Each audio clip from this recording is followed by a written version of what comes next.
your time. Now I want to talk to him. He's been so patient and kind. He's such a wonderful person. Tariq Nasheed. Yes, ma'am. Filmmaker from Los Angeles. He's made 2 films. He's working on his 3rd film, Hidden Colors 1. And now we're going to show his film tonight at the Market Arcade Theater. He's going to be in the lobby at 5 to meet the public, and the film is going on at 6, and it's Hidden Colors 2, the Triumph of Melanin.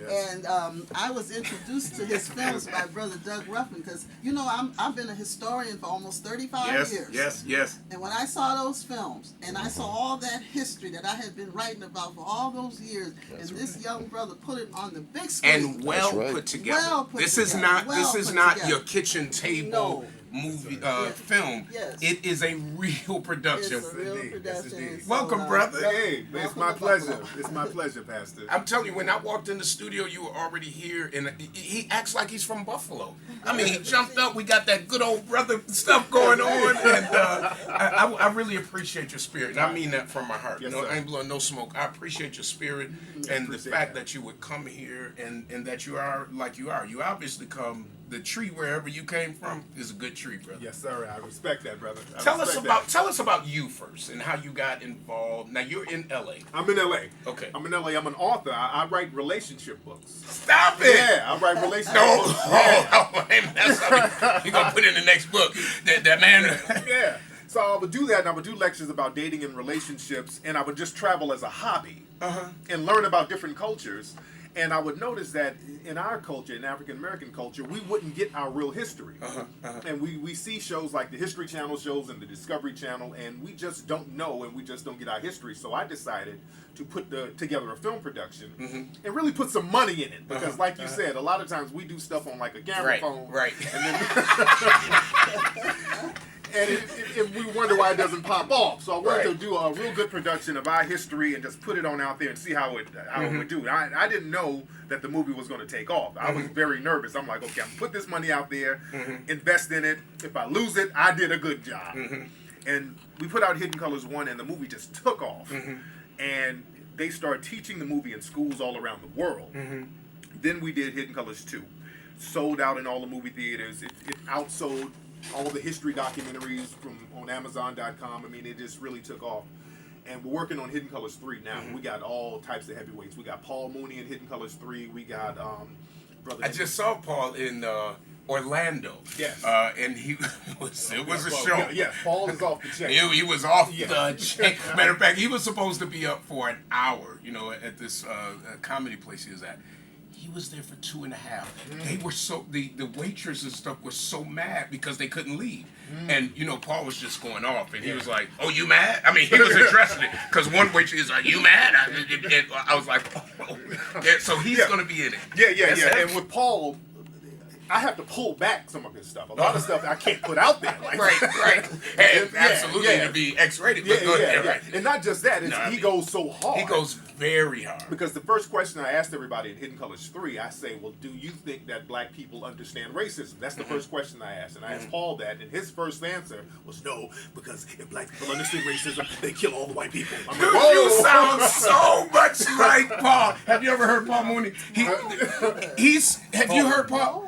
Paul, he sounds exactly like, what was Paul on before? Was he on? Paul wrote for Richard Pryor. Right, that was the writer for Richard Pryor. He was Richard Pryor's right hand man. So Paul Mooney wrote for Good Times. He wrote for Sanford and Son. All those shows in the 70s, Paul wrote for. So he's a legend. Living Color, all those shows. So Paul is definitely a legend. So he's going to be now. He's in part 3. So we're working on part 3 right now. But we're showing Hidden Colors 2 at the theater tonight at the Market Arcade Theater. So now you no longer have to self-finance. Well, we do. We got like a Kickstarter page. I still put a lot of my own finances in it because I don't like to go to outside sources because they will control what we do. Right. This is why a lot of history films you see only talk about slavery. That's it. We talk about our history before slavery because our history did not start at slavery. We talk about the African empires, the influence of African people in Europe. There was African nobility in Europe. The African origin of Asia. Do you deal at all with the selling of African people by African people? We talk about that, and that's the big thing that a lot of historians are trying to bring up now because that's the way for people to try to get the guilt off them. Well, Africans sold other Africans. You're preaching, man. You're preaching. If I had a choir right now, I would sing, I agree. Exactly. And to me, that's a cop out, because that you can't excuse the European influence, because they didn't just drive by and somebody convinced them, hey, we got slaves over here. It didn't work like that. They went to Africa specifically to get Africans. The Africans themselves did not engage in any international slave trade at all. There were no African kingdoms founded on slavery, so we have to tell the truth about that whole Africans sold other Africans into slavery, because when Africans actually found out what was happening, because the servitude there was it was temporary, and also the servitude in Africa was basically you were an extended family member to a certain degree. When African people got on those European slave ships, they distinctively said that this is something else. We ain't doing this in Africa. And as a matter of fact, when I hear that argument, I tell people to go check out a book written in the 1700s by a brother named Equiano, Oludai Equiano. It was the first book. Right. Yeah, you're familiar with that book. Yes, indeed. That's the first time there was a first-hand account of what slavery was like from a person who was enslaved.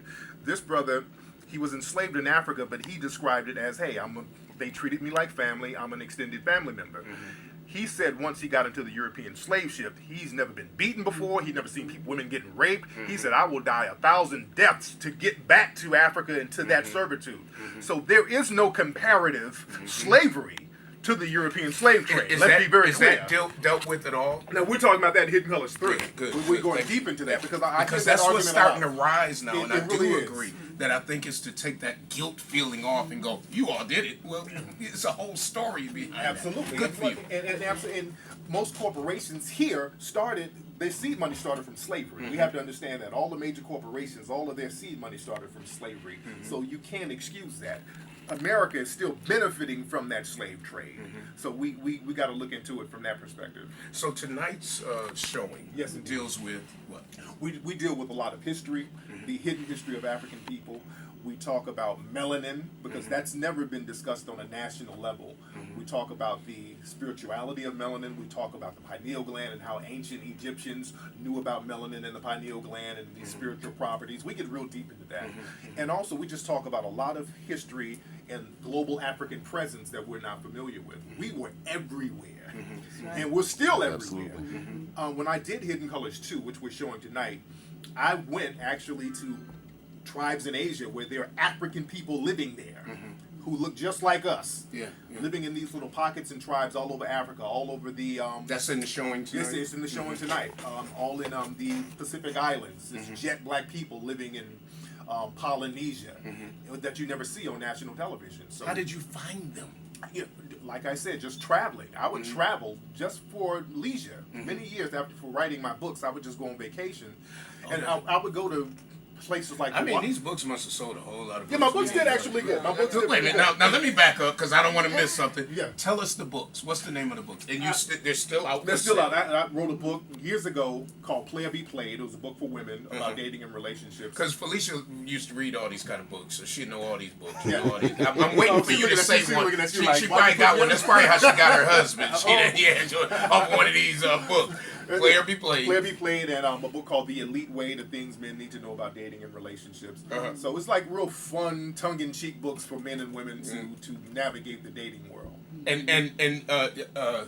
So you went from writing books to this. To this, and exactly. you're no longer writing. I still write. I still write books, but right now this is the focus, because it's taking off. So I'm focusing on the movies. Let me tell you why I want people to especially come out, even if you don't come out for the film, you're gonna be in the hallway. Yes, indeed. Right. Yes, indeed. I want you to come out for the film. Let me say that. That's important. And I want to talk about some details about the film, what time it starts, and all that. But I think it's so significant, especially for African American girls and boys, to meet you. That's right. Yes. And not just African. Let me rewind that. No, I think it's significant for young people to meet you, black or white. Yes, indeed. Because in the minds of some white children, they haven't seen a lot of success and of us to be able to say there are black authors, there are black producers. Besides seeing it on TV, this gives them the opportunity to see it in real life. Absolutely. So I would really encourage people to come and meet you at that hour, and that's important. But